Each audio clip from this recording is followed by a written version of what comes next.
హైదరాబాద్లోని చిత్రపురి కాలనీ నివేదికలో అవినీతి ఆరోపణలు ఎదుర్కొంటున్న వల్లభనేని అనిల్ స్పందించారు.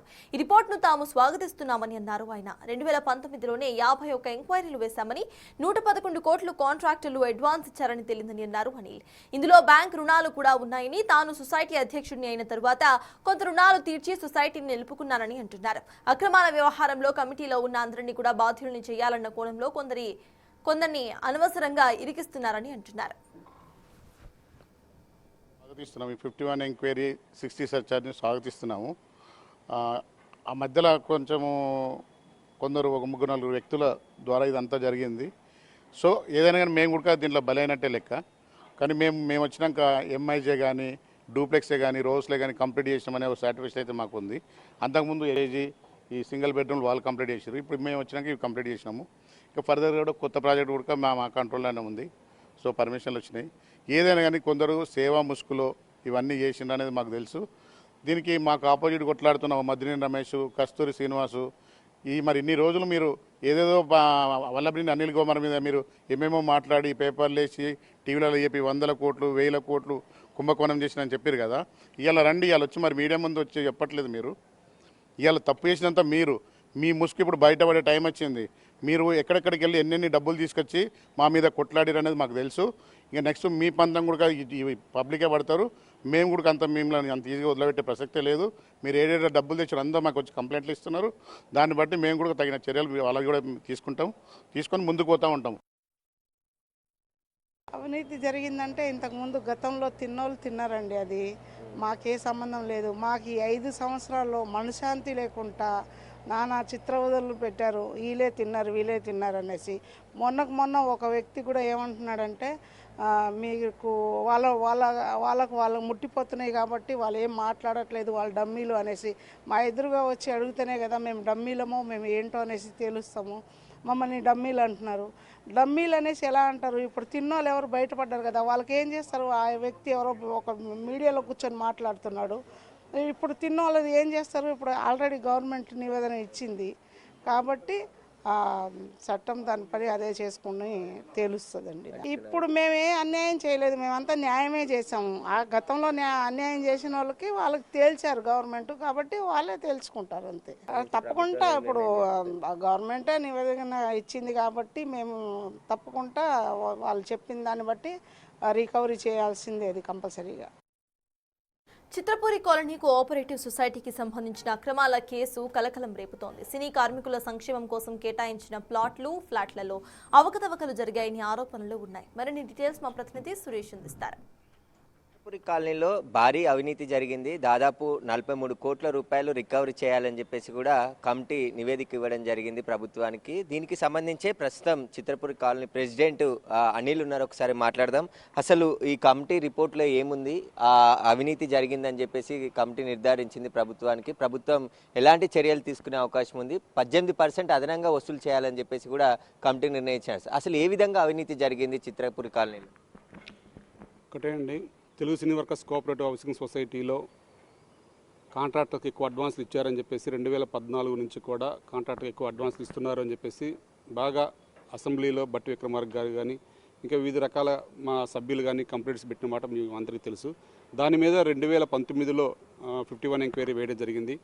ఆ ఎంక్వైరీకి అనుగుణంగా అప్పుడు 111 కోట్లు ఇట్లా అడ్వాన్స్లు ఇచ్చారు, మిస్అప్రాపరేషన్ జరిగిందని చెప్పి రిపోర్ట్ రావడం జరిగింది. ఆ తర్వాత మేము వచ్చిన తర్వాత ఆ 111 కోట్లు ఏదైతే ఉందో బ్యాంక్ లోన్ కూడా ఉంది కాబట్టి ఆ బ్యాంక్ లోన్ కూడా మేము వచ్చిన తర్వాత తీర్చాము, అప్పు అంతా తీర్చాము. సరే, ఆ సొసైటీని కాపాడుకోవడం జరిగింది. ఆ తర్వాత ఐవీఆర్సీఎల్తో మనకు 46 కోట్లు వాళ్ళు అడ్వాన్స్లు ఇవ్వాలి. దాన్ని ఈ 2020 తర్వాత మేము అధ్యక్షులుగా అయిన తర్వాత ఒక కమిటీగా ఏర్పడి అది హైకోర్టులో కేసు వేయటం, ఆ తర్వాత ఒక ఆర్బిట్రేషన్ నియమించడం, అది ఎన్సీఎల్టీ కోర్టుకి వెళ్ళడం, ఎన్సీఎల్టీలో ఒక 46 కోట్లు ఐవీఆర్సీలు కట్టాలని చెప్పేసి తీర్పు తెచ్చుకోవడం జరిగింది.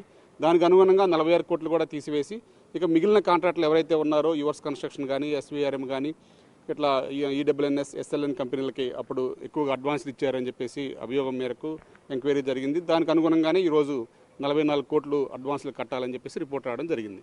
అంటే అసలు అప్పుడు జరిగిన అవినీతి ఏంది? చాలామంది సినీ పరిశ్రమకు సంబంధం లేని వారికి ప్లాట్లు కేటాయించారు, ధరలు పెంచి అమ్ముతున్నారు. ఇక్కడ సినీ పరిశ్రమలో ఉన్నటువంటి కార్మికులకు తీవ్ర అన్యాయం జరుగుతుందని చెప్పి కొంతమంది ఆరోపిస్తున్నారు. దీనిపైన ఇక్కడ సినిమా కాని వాళ్ళకి ఉండదండి. సినిమా కాని వాళ్ళు కొనుక్కుంటున్నారు, కానీ సినిమా ఫస్ట్ సభ్యత్వం రావాలంటే సినిమా వాళ్ళకే రావాలి.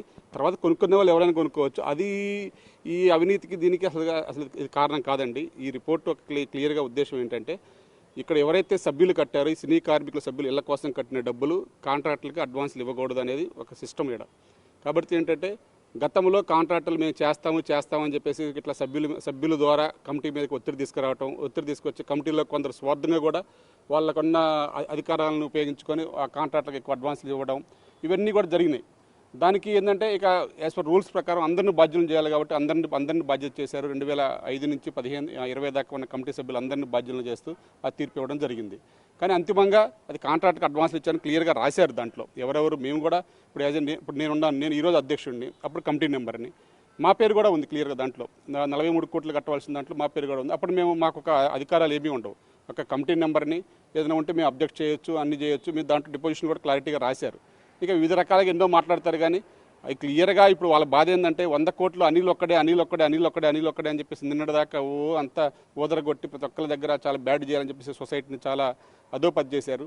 ఇక అంతిమంగా ఒక మన రాష్ట్ర ప్రభుత్వం చాలా ప్రతిష్టాత్మకంగా తీసుకుని సీఎం రేవంత్ రెడ్డి గారు చిత్రపూర్ ఏంటి దీని మీద ఎంక్వైరీ ఇమీడియట్లీ చేయాలనే ఉద్దేశంతో కోఆపరేటివ్ మంత్రి వర్యులు తుమ్మల నాగేశ్వరరావు గారు వెంటనే ఒక ఆఫీసర్ని వేయడం, ఆ ఆఫీసర్ని ఎంక్వైరీ చేసి ఆ రిపోర్ట్ ఇవ్వమంటే క్లియర్గా వాళ్ళు ఒక 6 నెలల నుంచి మమ్మల్ని కమిటీ వాళ్ళని దీంట్లో ఉన్న వాళ్ళందరితో ఒక వివరాలు సేకరించి కాంట్రాక్ట్స్ అందరినీ పిలిచి అంతిమంగా కాంట్రాక్ట్కి అడ్వాన్స్లు ఇవ్వడం తప్పు సార్, మిస్అప్రాపరేషన్ జరగలేదు కానీ కాంట్రాక్ట్కి అడ్వాన్స్ ఇచ్చారు కమిటీ బాధ్యతారహితంగా.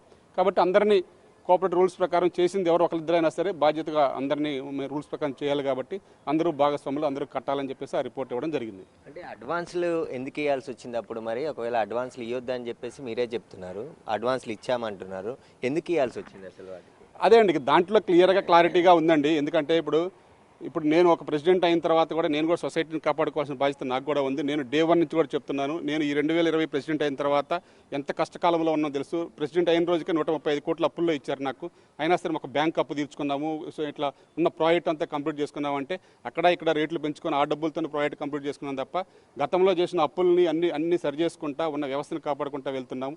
గతంలో అప్పులు అనేది ఏ కాంట్రాక్టర్ కూడా ఇవ్వకూడదండి. అది అడ్వాన్స్ అనేది ఇవ్వకూడదు. ఒక 10% ఏదైనా మెటీరియల్ అడ్వాన్స్ అట్లా ఇచ్చుకోవాలి తప్ప అది ఇవ్వకూడదు. అది ఇవ్వడానికి ఏంటంటే కొంచెం సభ్యులు కూడా ప్రేరేపితం చేయించారు. ఇప్పుడు ఎవరైతే మాట్లాడుతున్నారో వీళ్ళందరూ కూడా అప్పుడు కాంట్రాక్టుల పక్కనే ఉన్నారు. కాంట్రాక్ట్ అడ్వాన్స్లు ఇవ్వకపోతే పని ఎట్ట జరిగిద్ది అని కాంట్రాక్ట్ అడ్వాన్స్లు ఇప్పించారు. అడ్వాన్స్లు ఇవ్వడం తప్పు అయితే దాంట్లో మాలో కూడా ఈ వాస్తవాన్ని ఆ యొక్క ఎంక్వైరీని అయితే నేను స్వాగతిస్తున్నా. ఎందుకంటే దాంట్లో ఒక 2-3 స్వార్థానికి, ఒక 2-3 తీసుకున్న కాంట్రాక్టర్ దగ్గర నుంచి అడ్వాన్స్లు తీసుకున్న దానికి, ఎందుకంటే కాంట్రాక్టర్ కూడా ఓపెన్గా చెప్పేశాడు ఎవరెవరికి ఎంత ఇచ్చాను, ఏది ఇచ్చాను క్లారిటీగా చెప్పాడు. కాబట్టి క్లియర్గా ఒక ఇద్దరు యొక్క స్వార్థం కోసం ఇప్పుడు కమిటీని అందరినీ బలి చేశారు. అట్లాగే ఎంఐజీ సభ్యులు, డూప్లెక్స్ సభ్యులు, రోవర్స్ సభ్యుల యొక్క వారికి కట్టిన డబ్బు అంతా కూడా ఇట్లా అడ్వాన్స్ రూపంలో ఇచ్చేసి క్విట్ ప్రోకో లాగా మొత్తం కమిటీ సభ్యులు తీసుకున్నారనేది ఆరోపణ ఉంది. ఆరోపణ నేను కూడా సమర్థిస్తున్నాను. కానీ మీ కమిటీ సభ్యులుగా మేము ఎంతవరకు చేయాలి అంతవరకు చేయగలం, అంతవరకు చేశాక తర్వాత పదవులు మార్చాము, అన్నీ చేశాం, కానీ మా పరిధి చేయలేకపోయాం. అంతిమంగా ఇప్పుడు వచ్చిన తర్వాత ఆ బాధ్యతగా మేము ఉన్నాం కాబట్టి ప్రాజెక్ట్ అంతా కంప్లీట్ చేసి ముందుకెళ్తున్నాం.